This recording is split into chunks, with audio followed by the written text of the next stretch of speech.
e dopo tanti anni torno nuovamente a camminare lungo il territorio che si divide tra la Valsugana e la parte iniziale della lunga catena del Lago Rai. Mi trovo in località Tedon, lungo la Val di Caldenave, lungo il sentiero 332, il 332, che dà come riferimento il rifugio Caldenave, per arrivare al rifugio stesso e poi salire in direzione della Val dell'Inferno e i suoi laghi omonimi, i laghi dell'Inferno, per andare così ad aprire questo anello che in questa lunga giornata mi riporterà nuovamente in direzione di Tedon, il punto di partenza di questa escursione, ovviamente da un versante opposto, un versante più a monte e che guarda direttamente verso la catena del Lago Rai.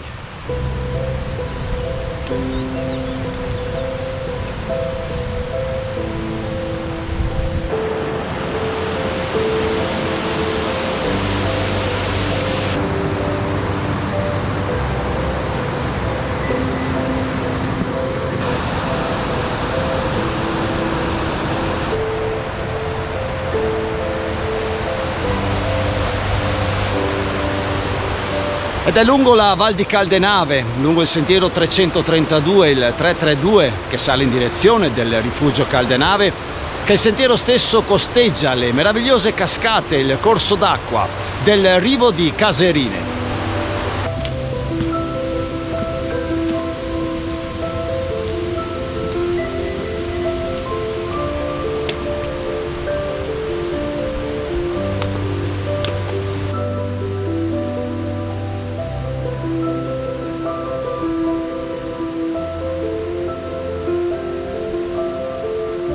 Ed eccomi giunto al ponte di Caldenave, al rifugio Caldenave a 1792 metri di altitudine. Da questo punto, dopo aver visitato il rifugio, che da questo cambio di sentiero, da questa deviazione, si raggiunge in circa 10 minuti, ritorno nuovamente in prossimità del ponte per lasciare quindi il sentiero 332 in maniera definitiva e seguire la linea di cammino del sentiero 360, il 360, che sale in direzione dei laghetti, dei laghi della Val d'Inferno. Ma prima un'occhiata al rifugio.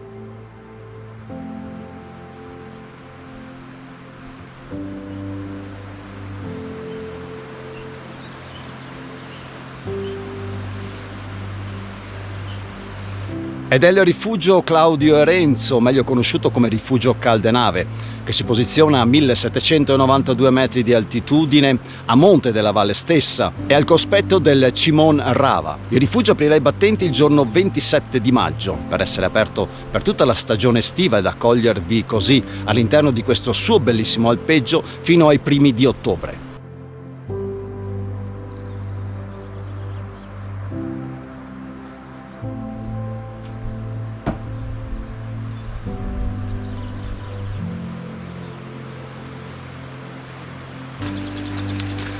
Ed ora lascio il rifugio Caldenave alle mie spalle.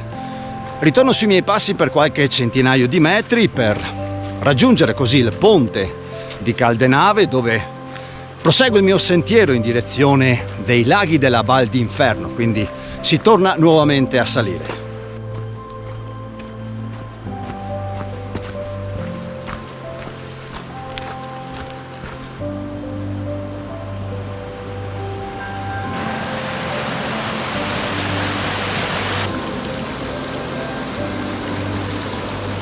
Ed ora cambio di sentiero, il 360, il 360, che sale in direzione di Forcella Buse Todesche e dei laghi della Val d'Inferno.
Ed ora il sentiero sale lungo questi boschi, un dislivello che dal rifugio Caldenave ai laghi della Val dell'Inferno si calcola all'incirca in 250 metri in continua salita.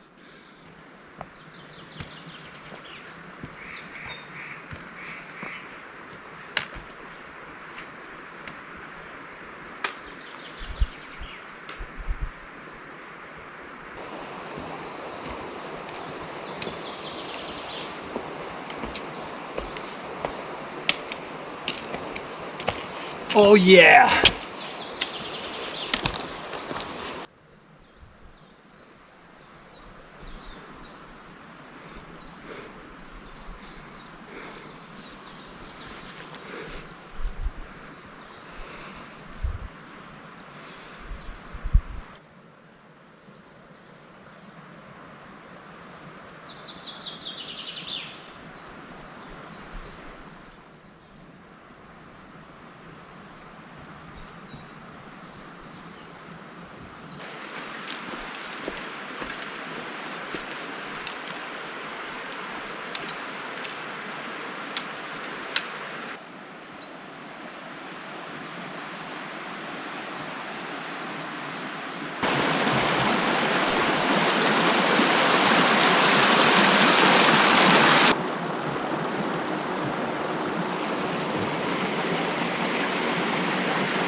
E si apre così questo nuovo scenario naturale, a poco più di 1950 metri di altitudine, i laghi, i piccoli laghi della Valle dell'Inferno.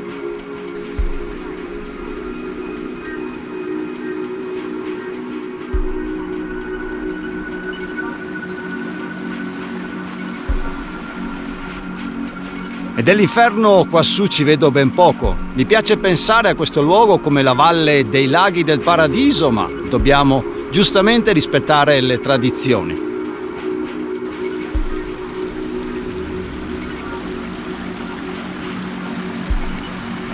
Il sentiero centrale è completamente invaso dall'acqua, per cui sono costretto di raggirare all'interno di questi massi, ponendo un po' di attenzione ovviamente, questo primo lago, il primo dei due che incontrerò in questa mia giornata.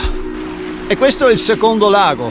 Ho dovuto fare un po' di fuoripista per riuscire ad arrivare fin qua. Adesso, per ricongiungermi con il sentiero, dovrò effettuare un nuovo fuoripista. Questa volta sembra molto più agevole, avendo così questi massi, queste rocce che in teoria dovrebbero permettermi di attraversare questo corso d'acqua, che è un corso d'acqua che congiunge i due laghi.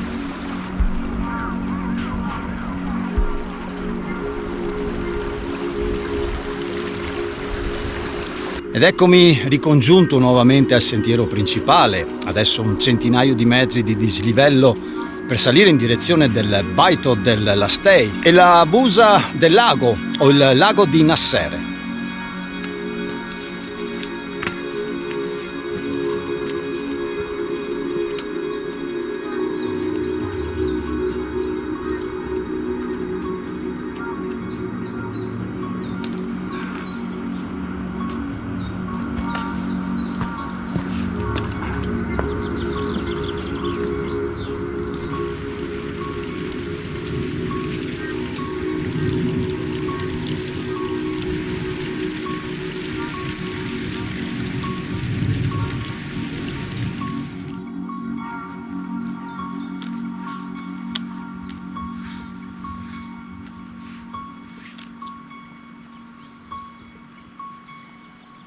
Ed eccomi al baito dell'Astei, a 2050 metri di altitudine. Arrivo fin quassù in circa 4 ore, soste comprese, direttamente dal punto di partenza della piccola località di Tedon.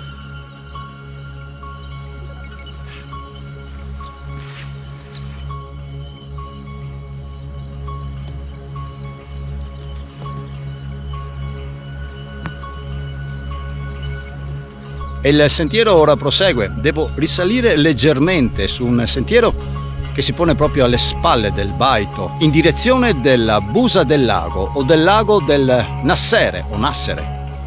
Eccoci qua, questo è un bivio. Sulla sinistra il sentiero L31 che dà come indicazioni lago Nassare, non Nassere come ho detto prima, erroneamente, ma lago Nassare. Quindi da questa deviazione di sentiero seguo la segnavia L31, che è anche la parte iniziale del sentiero dei nomadi, oppure una parte del sentiero dei nomadi.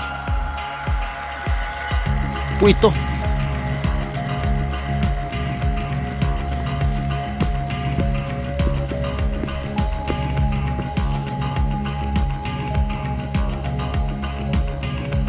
Il lago rispetto al sentiero rimane più a valle, infatti io mi muovo più a monte rispetto a questo bacino idrico e da qui inizia una lunga discesa che mi accompagnerà fino a Malgamassare e rientrare così al centro abitato di Tedon. Praticamente il giro di boa dell'intero anello l'ho già completato ed ora l'ultima parte, che comunque sia, si snoda in una lunghissima e passionale discesa. Sono in compagnia delle gracchie, grazie mille, perché in tutta la giornata, a parte i ragazzi del rifugio, non ho praticamente trovato anima viva. C'è ancora un po' di neve, poca, ma c'è.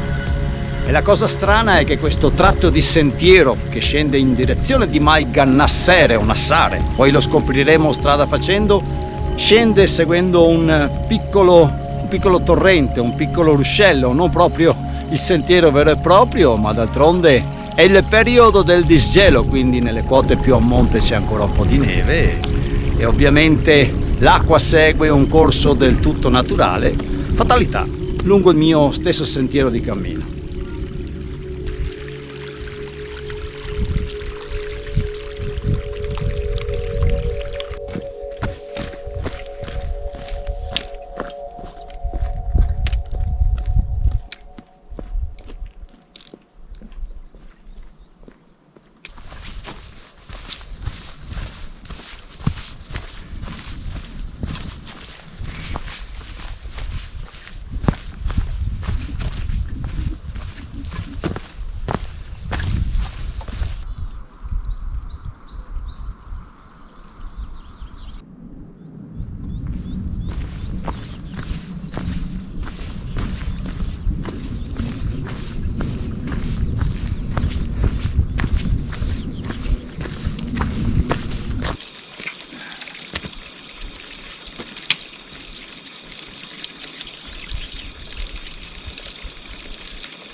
E dopo questa bella discesa che guarda verso valle ai piedi del Croz de Conseria, giungo a Malgamassare a 1742 metri di altitudine.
E come si può vedere questa parte di questa malga è adibita per la notte agli escursionisti, quindi a piano terra un gran tavolone con delle belle panche, una stufa a legno, un bel camino, in questo soppalco 2 materassi, ovviamente con i sacchi a pelo personali appresso, per passare così una bella notte in piena solitudine, nel silenzio più assoluto di questa bellissima valle. Merita.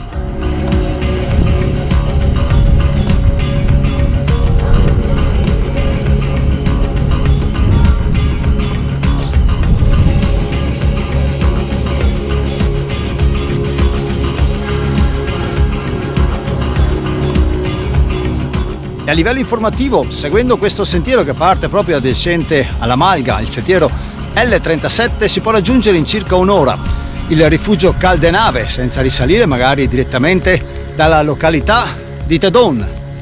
E qua un Tedon ci vorrebbe perché sta iniziando a piovere.